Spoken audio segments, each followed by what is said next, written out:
Today we're doing an 808 primer, and if you haven't worked with 808 kick drums before, you're just getting started, I've got 2 tips to get you out of the gates. Let's get on to the laptop.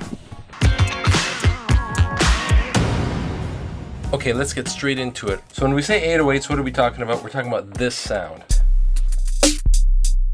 So it's the big boomy sound, obviously. Now, when we start to add other pieces of music, one of the problems is the size is still there, but finding the impact of the drum can be a little bit tricky. And if you use compression or EQ to change that on this particular sound, it can give you a little bit of trouble. So what we normally do is add a sound like a really tight kick that sounds like this. Now that doesn't sound tremendously big by itself, but that's not what we want. We want that nice round attack, not too ticky. So when we take that, add them together,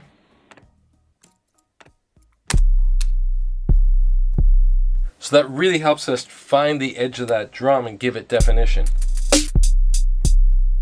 Now my second tip is, sometimes depending on the range of the 808 that you're using, it can be really hard to hear it in a small speaker. And that's vitally important, because if you're relying on the energy of a lot of bass to make your song happen, it's going to fall short in a lot of environments. Sure, it'll be great in the clubs, but it might not be so good in cars, on the radio, in the mall. So what I've done is, in Ableton, you can insert a return track, which is what I did here.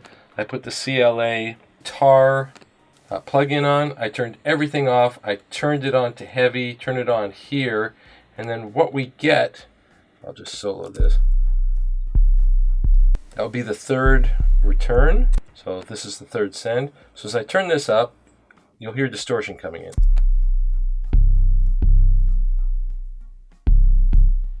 Now, if you put too much of it on, the 808ness tends to go away a little bit. But if you just layer it in with the beat,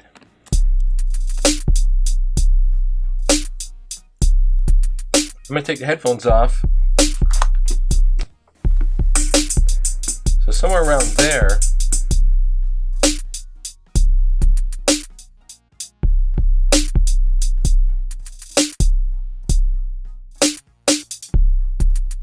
Now that's quite a bit, but it really helps you find it in small speakers. Unfortunately, that kind of distorted kick drum sound is really happening at the moment.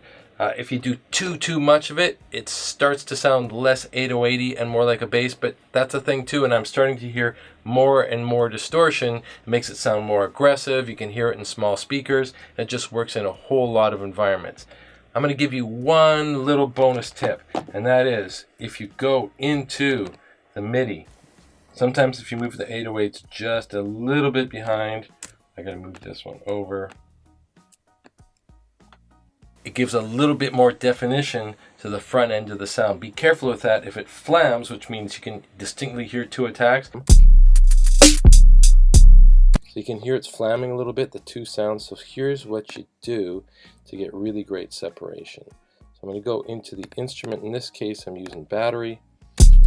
There's the drum.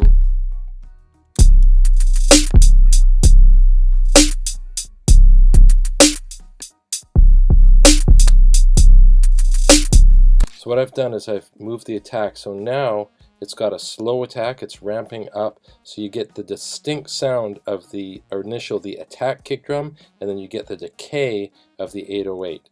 And then that way, you don't have that ticky beginning of the 808, and sometimes you can get a more forceful sound, and you can bring up the 808, up or down.